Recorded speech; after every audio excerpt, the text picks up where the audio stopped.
I'm really excited to be here. So like Amanda said, I'm from the Cambridge Art Galleries. I'm quite new to the area. I used to live up north, so North Bay and Sudbury. So I'm really excited to create new connections with everyone here and make sure that you're all aware that you have amazing resources within your community.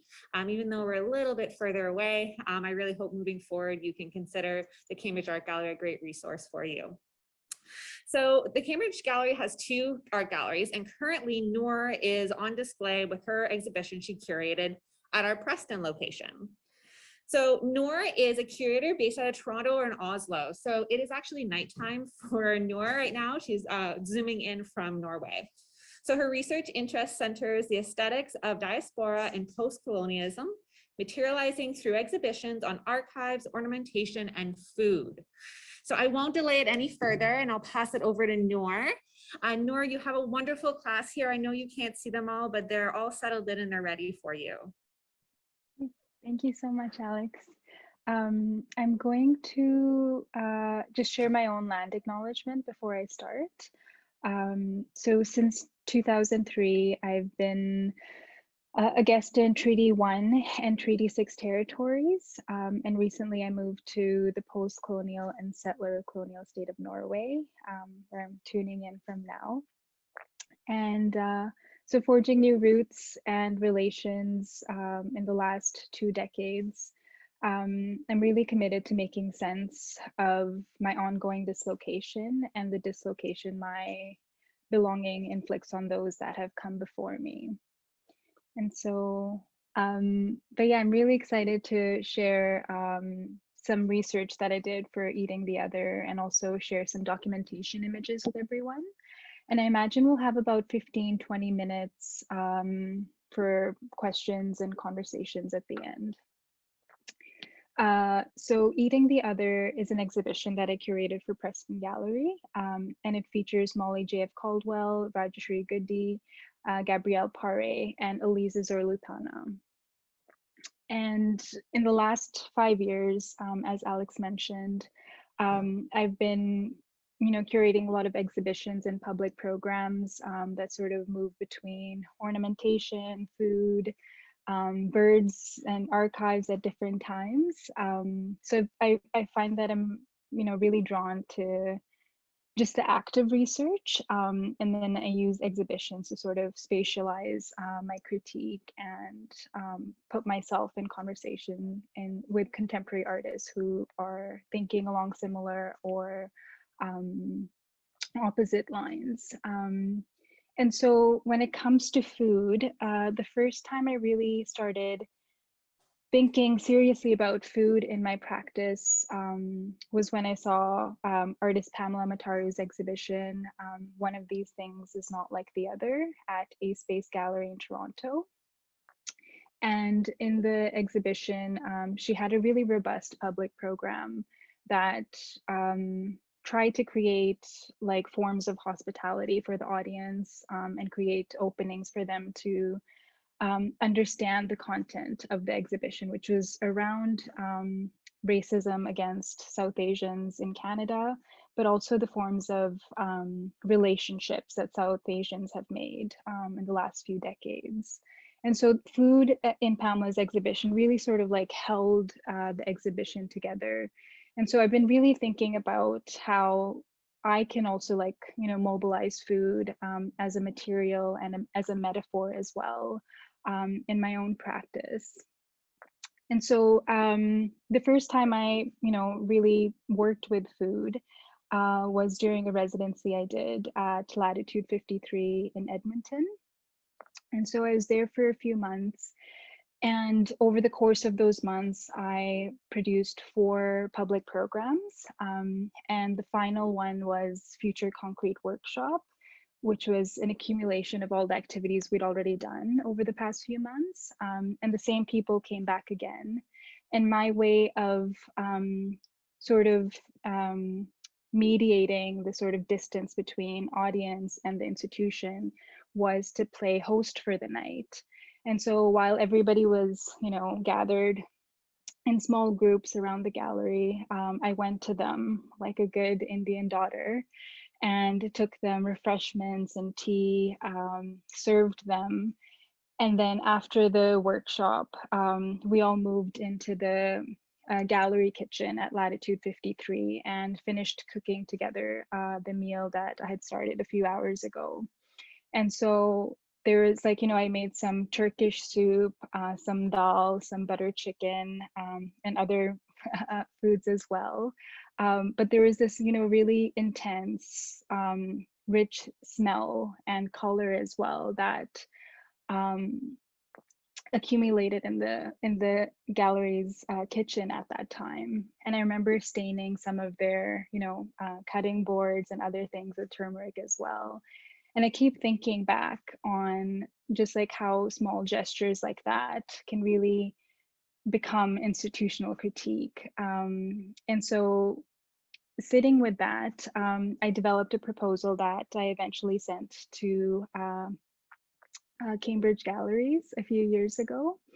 And the proposal was for eating the other. And I'll give you a little bit background on the reasons for me choosing or selecting this title for the exhibition. So the title comes from Bell Hooks's 1992 essay, Eating the Other, Desire and Resistance. And in the essay, she talks about the intersection of food, consumption, and sexuality. And she uses her memories of, working on campus, on a university campus, and listening to, overhearing conversations by young students and the ways in which they related to other racialized students. And I'm just going to pull up one quote, which I also include in my exhibition essay. So Bell Hooks, walking behind a group of college students observes, these young white men talked about their plans to fuck as many girls from other racial ethnic groups as they could catch before graduation. Black girls were high on the list, Native American girls hard to find, Asian girls were considered prime targets. And so Hooks outlines the pessimism that's, attending these events of cross-cultural desires, and writes that her overriding fear is that cultural, ethnic, and racial differences will be continuously commodified and offered up as new dishes to enhance the white palate, that the other will be eaten, consumed, and forgotten. So this essay has been used also to understand ideas around cultural appropriation, how mainstream culture digests difference and commodifies it. It's not just about eating the flesh, but how do we eat without eating as well? What other sort of practices, histories, and body parts come to be consumed by dominant white culture? And so this essay is phenomenal, and I remember reading it during graduate years and really sort of identifying with that discomfort of wanting to be palatable, wanting my racial ethnic difference to be palatable, without having to push the others into making sense of that difference. And in one example I want to use to sort of explain what I'm saying right now is, when people enjoy Indian food, curry food, you can go to Indian restaurants and also make it, your national cuisine. But then you still have the problem with bodies that produce that cuisine, and also the smells that are associated with it. And I remember, during high school and middle school, boys coming up to me and asking me with their heads shaking, like, "Oh, Noor, do you love Indian food? You smell like curry today." And, these kind of intersections between food and race are really telling. And so in recent years, I've started to sort of approach Hooks eating the other in this very specific sort of way. And so I started with this essay, and then I started thinking about not only how contemporary artists are responding to this like history of affiliation between food and race and flesh, but also how they're responding to that history and how they're making their foods and their food practices indigestible for common consumption, for easy consumption. And so the exhibition sort of looks, there's representations of food. There are plenty in the exhibition, but there's still an opacity, a sort of layer that a lot of the artists have put on their works that is also at the heart of the exhibition. And I'll go into more details in a little bit. But before that, I wanted to share some notes about the installation. So this is one view of the exhibition. On the left is Alize Zorlutuna's Constellation. And so it also features this installation that was part of her gathering. And then at the end of that room is the turmeric wall and the turmeric, plinths are for Gabrielle Paré's paper cut compositions and the video work as well. And on the right, on the shelf, are Rajyashri Goody's writing recipes series. And then this is another shot. And then this is Molly J.F. Caldwell's Veil. I'll just go back to this one quickly. And so when we were installing the exhibition, I had a lot of questions from the artists and, the gallery staff who was installing the work with me, or I was helping them install. And so, questions around why this yellow, why this blue, why this green, how does it come together? And I remember Alize Zorlutuna had particularly had a concern about the green and not wanting her work to be on the green at all. She hated that green. But in wanting to use colors to sort of animate this exhibitionary architecture that would hold these questions around food and race, I was really drawn to first turmeric. That was the first color that I sort of finalized. I knew that, talking about my own roots, turmeric and anything very marigold yellow is very close to my heart and close to my cultural roots. And then after that, I settled on blue as a way to sort of create connections between the different cultures sort of on display, even though they're not representative of whole cultures. The artists that are, dealing with them are given that space to sort of speak for their own culture. So, these islands that the artists represent, I feel, can really be connected by the blue, or like a water in a sense. And the green, and so the green came in as this question on authenticity and roots. There's also when we talk about food and ethnic food, there's also questions around authenticity. What's a real Indian food? What's real Chinese food? Do you know how to cook real Turkish food, real Turkish kebab? And so what does it mean to have, or what does it mean to claim authenticity? And what does it mean to hunt for authenticity when it comes to food and foods of other cultures? So in this way, the colors really sort of work well together for me. And on the whole, in my exhibitionary practice, I'm also really excited to sort of challenge the white cube sort of dynamic. And I'm sure, you might have discussed it in class already. But white cube as a, as an institutional structure really has roots in Western museology and wanting to wipe away and, sanitize a space to show works of art.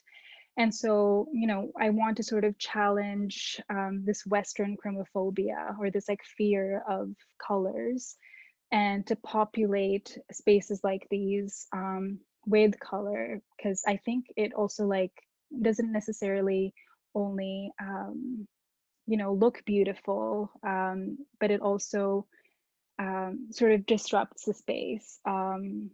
Just like, you know, the anecdote I shared about turmeric and staining the kitchen supplies at latitude 53, that these small gestures I find actually have a lot of resonance when it comes to trying to find a way into institutions and a way into critiquing institutions. And finally, I also want to mention that at the very end of install, I was talking to Matt, who's the head install person at Cambridge, and we started talking about smell, because I was talking about, you know, one Indian artist who used curry powder to create prints, and so their exhibition had a lot of like really heavy curry scent, and they actually got complaints from other artists in like, you know, adjacent rooms about, you know, the sort of like intense smell of their exhibition. And so again, it goes back to like, you know, you can eat the food, but you know, what are the other things that are still considered to be abject and other? And so Matt was asking me like, oh, have you thought about including scent, smell in your exhibitions? And I thought about it. And in the end, we included some curry powder in the ventilation system. So there's like, you know, cups of curry powder up in the ventilation system that sort of waft every once in a while.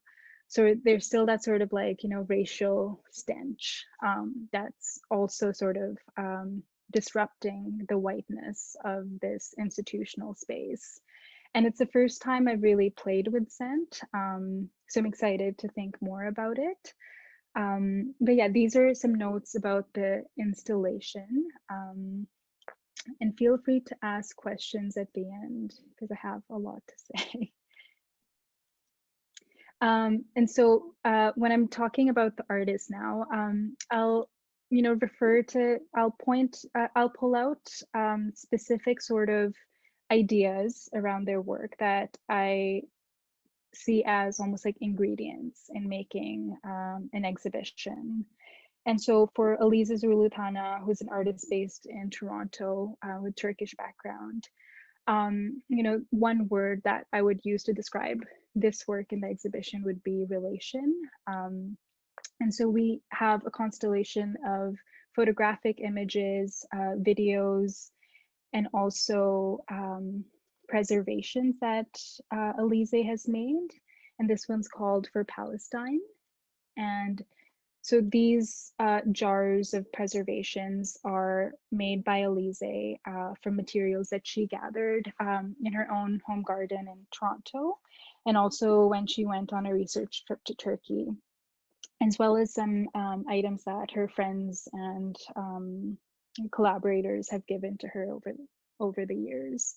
So, you know, these jars, these preservations, not only like bring food together, but they also bring these relationships, these decisions to move outside your own ethnic community and make affective sort of kinships with other people. And it's also really important when we think about queer families and queer kin making. How do we create how do we create a queer family around food when we have so many differences between us? And so the photograph on the very right on the top with the two hands holding a pomegranate, that's the artist Alize's hand over top of Pamela Mataru's, and Pamela is the artist I mentioned earlier.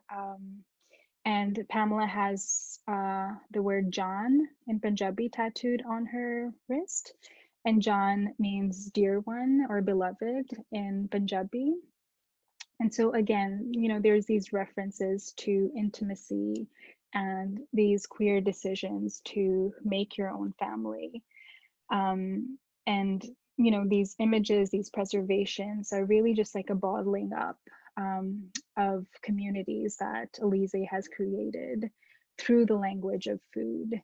And there's videos of Alize's family making dolmas or teaching Alize how to make dolmas with new ingredients that that can be found in Canada, that can be found in your own backyard in Canada. And so, yeah, this is one of the jars that Alize made.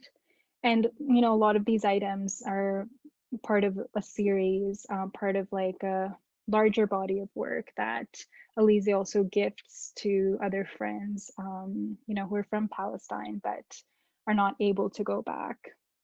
And so, with these sort of inscriptions that, for Palestine, there's also a reminder that, even though, you are creating relationships, cross-cultural solidarities in Canada, the reality is that a lot of, movement and affiliations are not possible because of borders as well. So Alize, for me, really sort of embodies the sort of limits and potentials of relation when it comes to food making and meaning making around food. And Alize also, oh my God, my throat. So Alize also developed a gathering that sort of opened the exhibition to the public. And here are some images from the gathering. And so we're all spread around the Leaving the Table series, which this is another iteration of like an ongoing project. And so Alize brought out ingredients and, talked about where they came from and what her intention was behind putting the ingredients in the tea she was making for us. And she also invited us to share our relationship to the land that we're on and our food memories as a way to sort of create this new dialogue and create a new community and a new gathering. And so, her project is looking backwards into all, like the communities that are already made, but also is quite earnest in making space for future possibilities. And Alize's was the only one that really had, made space for food as something that can be consumed. And because this is not present in any of the other works in the exhibition. And so this is Molly J. F. Caldwell's Veil. And like I mentioned before, seeing the artworks and the artists' ingredients and this collective conversation, this collaboration, my understanding of Molly's contribution would be through race, and specifically the ways in which Asian Canadians have experienced racism in Canada. And so Veil is this changing, ever-changing artwork that will have different chromatically white food, like white rice, tofu, MSG, a white daikon. And then the pearl veil would be laid on top. And then there's also a plexiglass cover as well. So there's, that sort of barrier, that distance that I mentioned earlier, that the viewer can look at the food materials, but they're not accessible to the public at all in any way.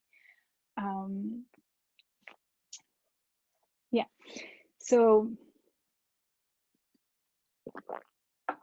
and as I mentioned, this work really looks at the history of racism, targeting a specific community in Canada.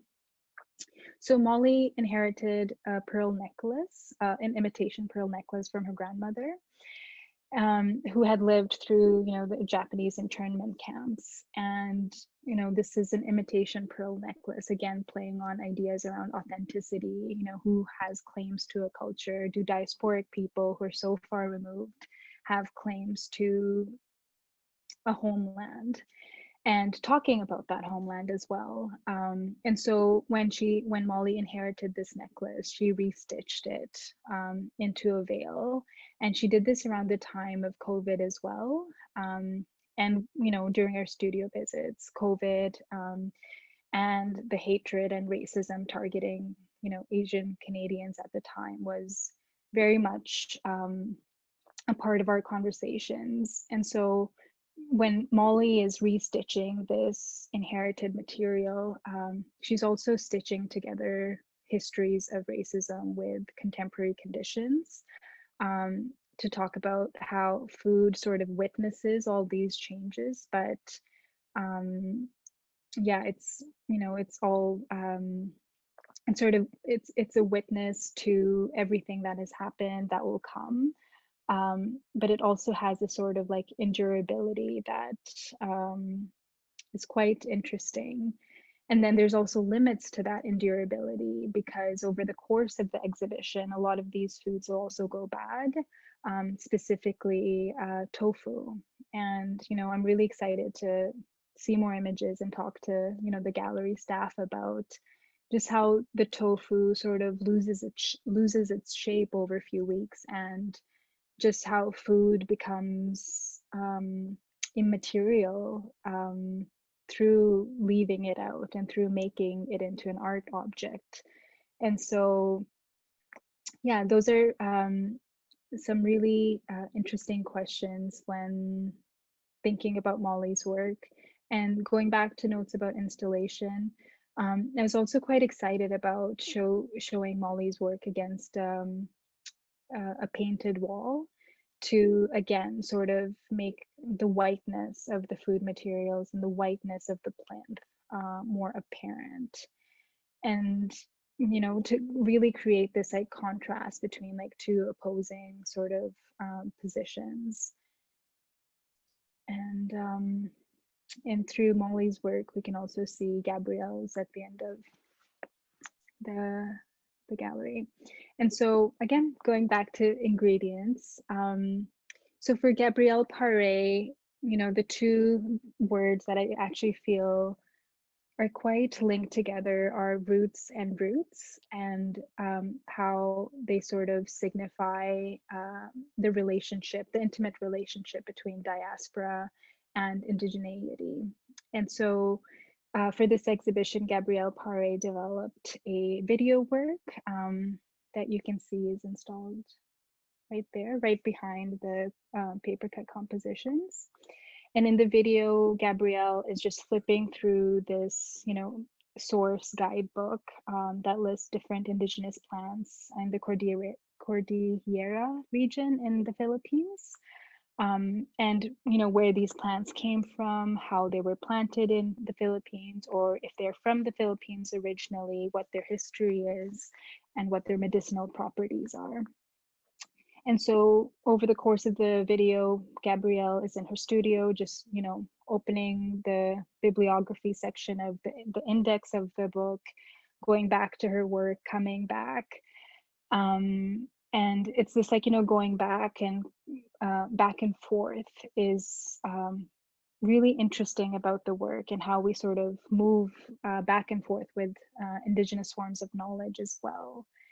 And then in front of this video work are these paper cut compositions that Matt actually built the plinths for. So yeah, we had these beautiful plinths and these specific binders that you can only get in Norway, that Gabrielle sent over, because Gabrielle's based in Oslo. And so she created these compositions from, collecting mamacita food wrappers, spice wrappers that she would bring from Canada, from the Philippines. She would collect And all these wrappers also have like imported date, best before date that she's really excited to document and archive as well.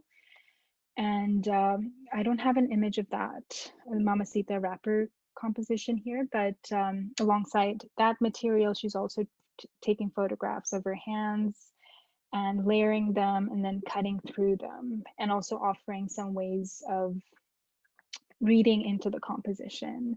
And so this is Atswete, which, you know, the book in the video is really sort of like digging through. Atswete is a root plant that Gabrielle is researching. It also has dyeing properties. So, and, you know, she's used that in her prints before. And on the left here, she's listed different ways in which you can pronounce and name Atswete as well. So it's this movement back and forth between indigenous knowledge, diasporic roots, and what you take with you into diaspora, you know, mamacita wrappers and spices that are specific to your own food culture. And so, yeah, there's like this equal sort of relational space made for diaspora and roots as well in Gabrielle's practice. And she's, you know, referenced food. She's used food in her printmaking before, but this is the first time she's really sort of naming specific ingredients and digging through to find the histories and provenances of specific ingredients in her work. And yeah, and we can talk more about the specific works in the question period as well.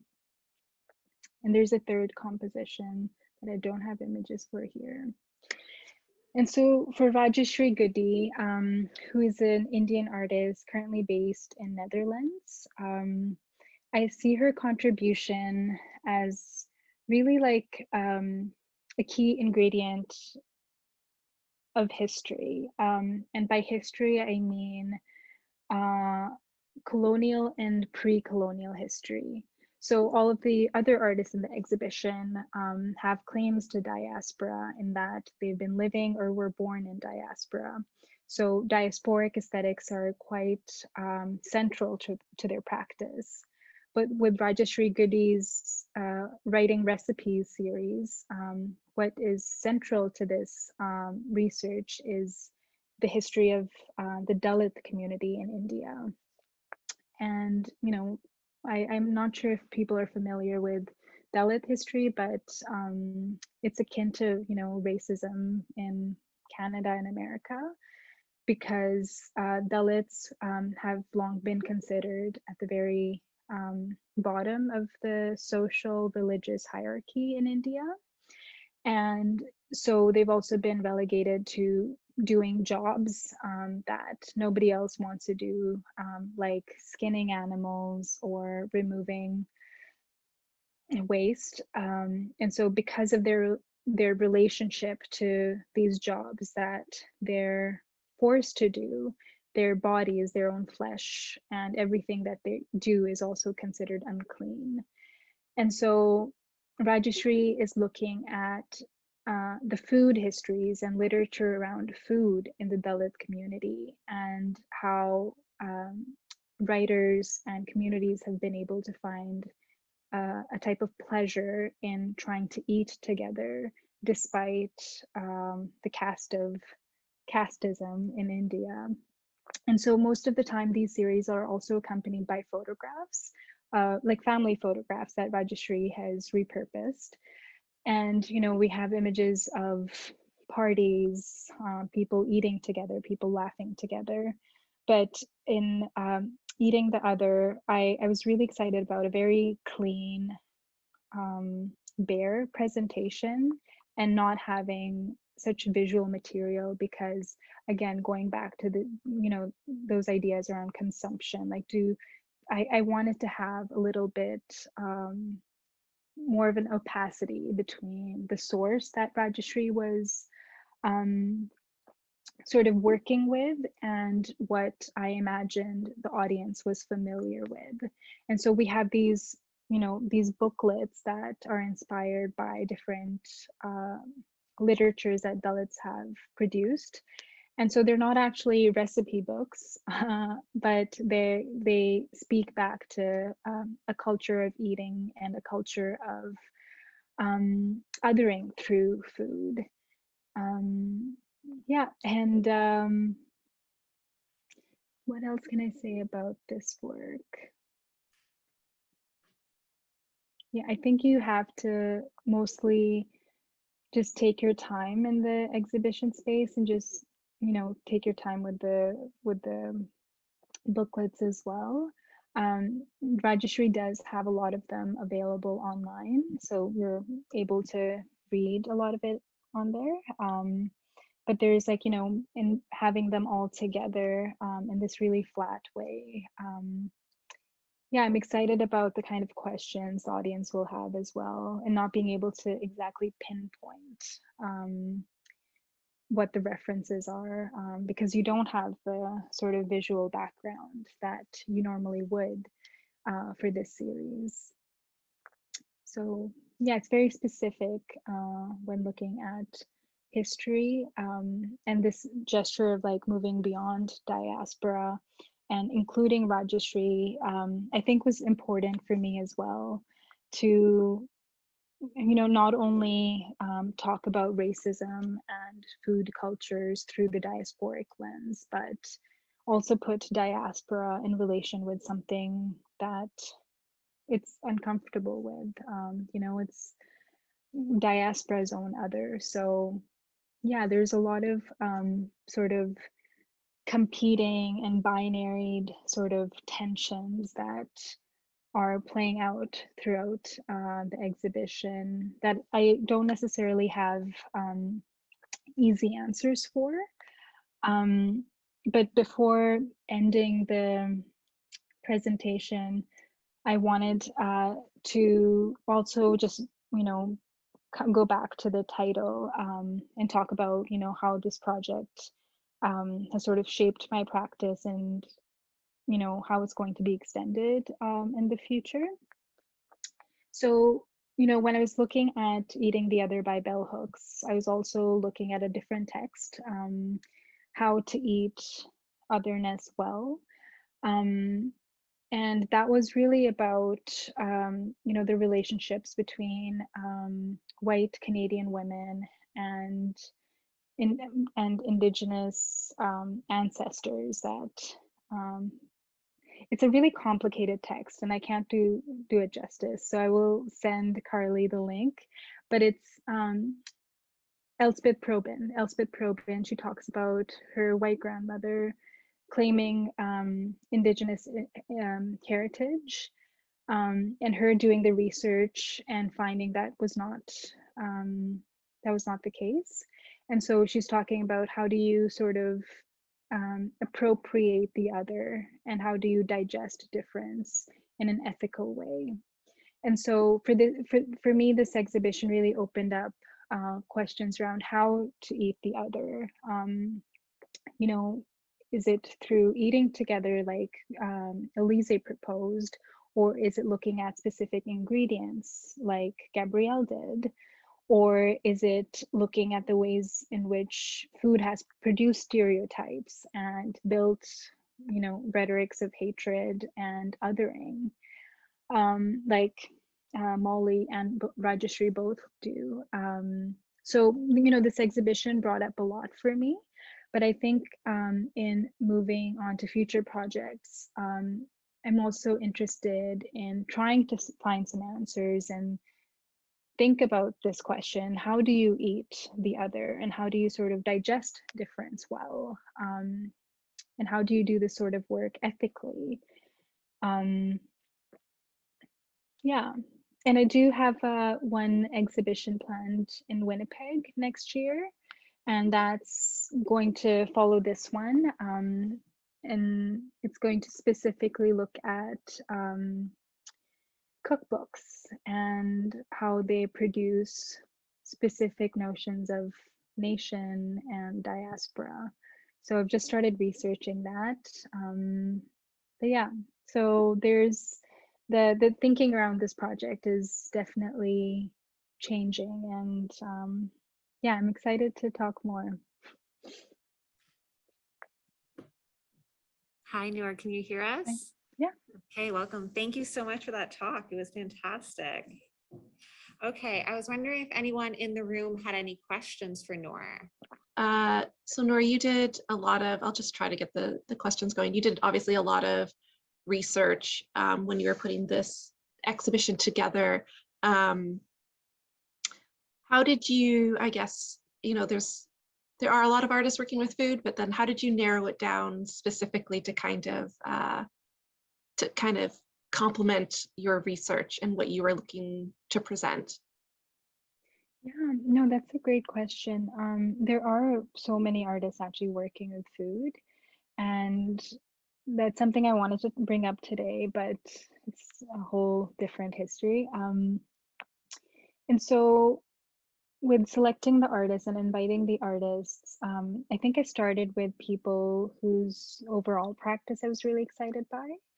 And so the first person I really wanted to work with was Rajyashri Goody, because I was really, really excited about the writing recipes. It's an ongoing work that she adds to and rearranges, because I was excited to see what that work would look like in the context of Canada, that, you know, Dalit history and the exclusion that Dalit people face in India is so specific to that region, but is there a way to put that in conversation with what we're talking about in Canada?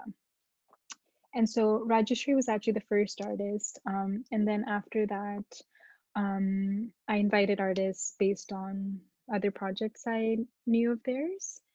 And a lot of the works in the show are actually produced, like Gabrielle, all of Gabrielle's work was produced during the pandemic and in response to the exhibition thesis.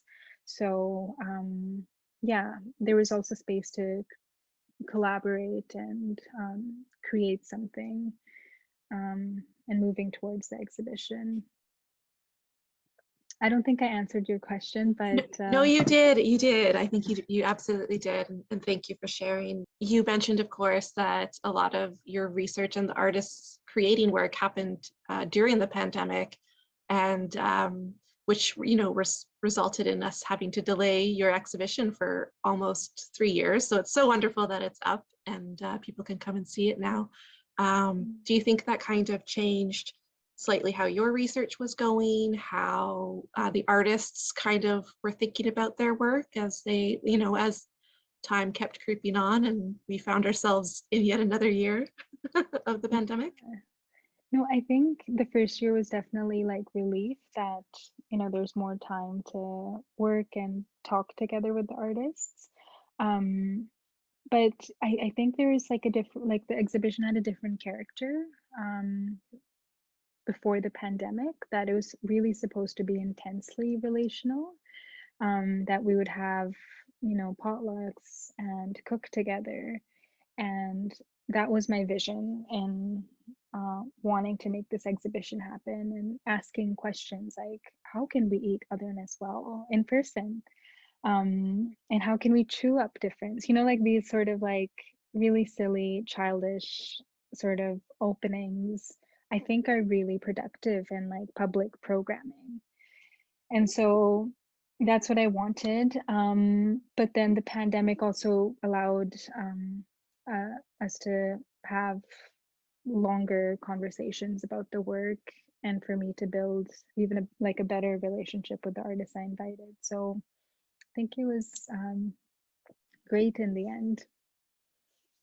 Agreed. I'm glad, you know, I always look for the silver linings and things. So I was like, well, if we have to postpone, at least, you know, it did give you that extra time to collaborate and really think things through, which is, you know, kind of a gift. So I'm glad it all worked out in the end because it's a fabulous show.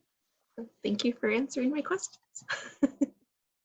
And just to explain who Carly is, because I didn't introduce them, they're the curator at the Cambridge Art Galleries. And Everyone. since I've only been here a few months, Carly was really in charge of organizing this entire exhibition. It was really just emails. Noor was really the the star for sure. So, but I guess A it was, lot of emails, yes. yes, but I guess it's, for my personal experience, it was an interesting experience because, with the time change, with you being in Norway and things like that, like it was, it was great. It was a great experience, but it was kind of like, okay, what time is it in Norway right now? And so it was great. I don't know if you kind of found the same kind of, working internationally like that. I mean, it's fantastic, but it brought its own challenges, sure, because you're like, let me see if we have that available in Canada. No, because with Gabrielle's work, yeah, she's had to send the binder clips. But yeah, it was really interesting because we started talking when I was still in Canada, and then I was just suddenly 6 hours ahead of you all the time. That's right. Yeah. But it's, But I think, We yeah, do I have a think my, question. oh yeah, Oh no, go great. ahead. I didn't mean to cut off your thought. Did you want to finish No, your thought? Oh, that's okay. So we have a question here. I do. I don't know if it could be heard this way. You might need to repeat. I was just curious for those, as we have students in the audience who might be thinking about directions and where they would like to go. I'm curious about where Noor's interest, where your interest in curatorial work sort of came from. At what point did you kind of leap to that path? Did you hear that okay, Noor? Yeah. Okay, great. Yeah, so I did my bachelor's in art history, and my intention was always to work in like a museum setting and win back positions of power at the British Museum. But that's not, I don't think that's in my vision anymore. So I have, art historical like a background in art history, and yeah, after some years in school, I started getting opportunities, and I found that I really enjoyed it, because you have to have interest in researching and being able to do that research on your own and communicate that with the artists and collaborate with the artists. That it's a very intensely relational career. You can't curate in isolation ever. So I found that a lot of the things that come with curating I really enjoyed, especially building that relationship with the artists and working with different local communities by visiting. I'd never been to Cambridge until this show, and I think that also had a great like personal impact on me. So I think anything the curatorial world has to offer has been good for me. I am also like kind of hazy. I'm just first day of sickness. I think I answered that. Yeah, absolutely. Thank you. So Great. much. Thanks, Yeah. Noor. Was there any other questions? Oh, yes, perfect. Yeah, I just wanted to know, I don't know, but in terms of the gallery space, like when she made this exhibition, when she showcased it, did she notice any, like how did the gallery react to having this in the space? Like did she find they were inclusive about it? Was there any issues with it? And like, do you think there's like hope for improvement in terms of ethnic and racial inclusivity in museum spaces? Did you hear that? Oh, Yeah. great. Yeah, no, that's a great question as well. So yeah, with painting, I have never had problems with galleries. You just have to give them a heads up and be open with communication, like what you want. Because as a curator, you also get to design the space, and that's your responsibility. But that, the gallery's responsible to make it happen. So not all the time. And if the timeline is really short, I understand if a gallery can't do it. But I was, surprised that Matt, who's the head of install at Cambridge, suggested we put curry powder in the vents. I was like, wow, thank you for that. because a lot of galleries, institutions are really not open to changes that will have like semi-permanent impact, like that could actually like stain the vent, or that smell could be seeped in the walls for a long time, which I'm okay with because I'm a guest curator and I get to move to a different place of work. But yeah, so it's something that you do need to negotiate. One thing I will say is that when we're talking about Alize's gathering, it was difficult to make everything possible because of the kind of protocols publicly funded galleries have to follow. So it's not necessarily like the gallery was holding us back, but yeah, like they had to file forms that had the ingredients and like when it was prepared, what place it was prepared at. So we couldn't have a potluck because there would be no way to do like the paperwork for it. So definitely there's like some roadblocks when you work with institutions. But yeah, I think open communication is like the best way to find a middle ground. Yeah. It looks like there might be one comment. I was going to say there is a comment. I can read it out. Sure. Hi, Sonia. I know Sonia from back in the day, so nice of you to join us. So thank you so much. Sonia says, this was a wonderful talk. Thank you so much, Noor. I am thinking of relational aesthetics and how such a big part of that is audience and environment, which you have highlighted. I am curious if there are ways audience can offer feedback while the exhibition runs, or to ask that differently, in what way can the gallery document how viewers are engaging with it? So we can answer that live. No, that's great. So as a guest curator, I also don't have like the ability to create those like possibilities for relational aesthetics to really work. But the gallery and like the gallery staff has done such a great job of creating like a public program around the exhibition as well. Like I think Carly can talk a bit more about this, but you're working on a recipes project with Gabrielle, not That's right. Gabrielle Paré, but the other one. Yes.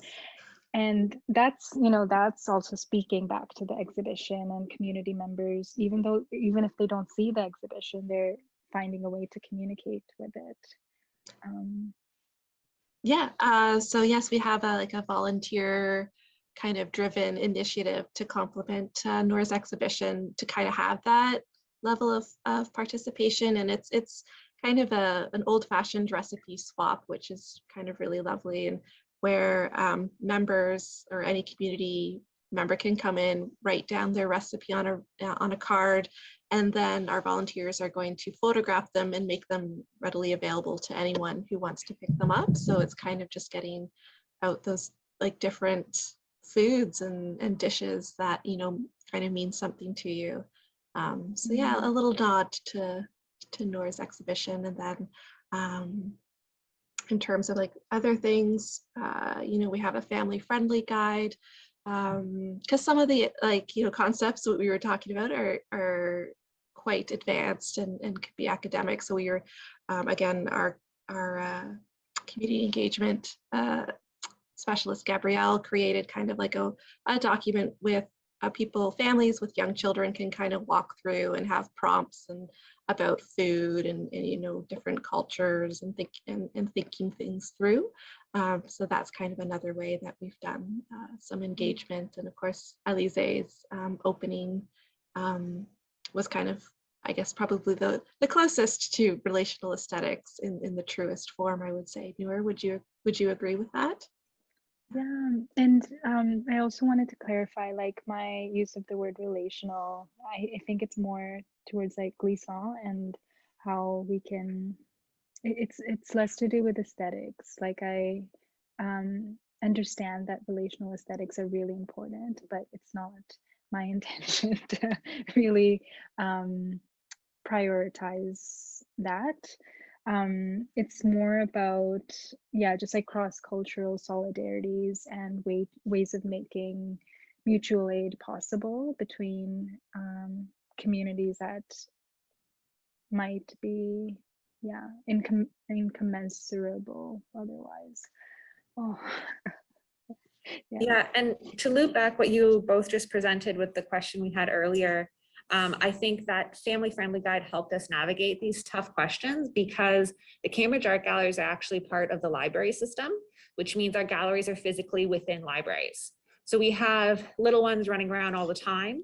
So we do have to think about health and safety in terms of them. So there was some breakables or some food that we wanted to keep, safe off shelves. But we also wanted to welcome them into the space because we are not trying to censor our artists. We're not trying to limit the messages that are coming through the community. And I believe, and I think Carly can back me up on this one, is that it's part of our responsibility to have these conversations. And whether those themes are tough to talk about or hard to present, I think the way we present it is very important, and having those conversations in spaces that are welcome to children, I think is very much part of our ecosystem within our area. And I think these are important conversations to have. And by no means we're trying to censor it, but yes, there are limitations that come along with having food within spaces and having little ones running around. Yeah, absolutely. Yeah, we do our best to make everyone's, dreams and realities come true, I would say. So yeah, it's always interesting with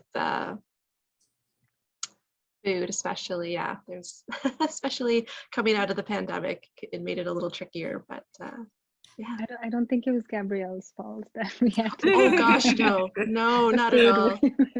No, Yeah. that is above and beyond us, but Yeah. we had some food at the opening, which was lovely. So we got some. We Yes, just I don't Go I ahead. don't think I shared any images of the food at Alize's gathering, but we had baklava and lokum and tea. It was Yeah. all delicious. It was lovely. It was really wonderful. It was very special. Mm. Okay, so to respect everyone's time, unless there's any critical questions or anything that, no, okay. So I would like to really thank Noor. I hope your voice feels better, get some rest now, but I appreciate you pushing through for us because I think you brought up some fantastic topics and I really love being able to share your exhibition with everyone. I'd like to thank Carly for being there with us and also bringing up some great questions and always being an amazing support, but also for Brock and the faculty here for kind of letting us crash your classroom and welcoming us so easily into your space. So thank you, everybody.